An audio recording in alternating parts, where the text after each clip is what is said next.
Imagine ఫ్యూచర్లో almost every home roof top మీద solar panels ఉంటాయి. రోడ్స్ మీద ఎలక్ట్రిక్ వెహికల్స్ ఇంక్రీజ్ అవుతాయి.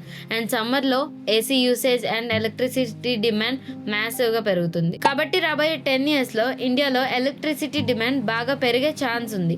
అందుకే నెక్స్ట్ బిగ్గెస్ట్ గ్రోత్ సెక్టార్స్లో పవర్ అండ్ ఎనర్జీ సెక్టర్ని చూస్తున్నాం. సింపుల్గా చెప్పాలంటే ముందు ఒక ఇంట్లో ఒక టీవీ, ఒక ఫ్యాన్ ఉండేవి. కానీ ఇప్పుడు ACs, electricity chargings, smart devices, laptops, washing machines ఇలా ఎవ్రీ ఇయర్ ఎలక్ట్రిసిటీ యూసేజ్ పెరుగుతూ వచ్చింది. అండ్ ఫ్యూచర్లో ఎలక్ట్రిక్ వెహికల్స్ ఇంక్రీజ్ అయితే ఛార్జింగ్ ఇన్ఫ్రాస్ట్రక్చర్ కి హ్యూజ్ పవర్ రిక్వైర్మెంట్ ఉంది. ఎస్పెషల్లీ స్ట్రాంగ్ ఆపర్చునిటీస్ ఉన్న ఏరియాస్ ఏంటంటే solar energy, wind energy, power transmission and green hydrogen.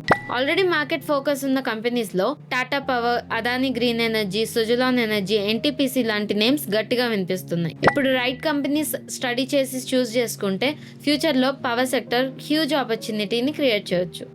More power sector stocks డిస్క్రిప్షన్లో చెక్ చేయండి.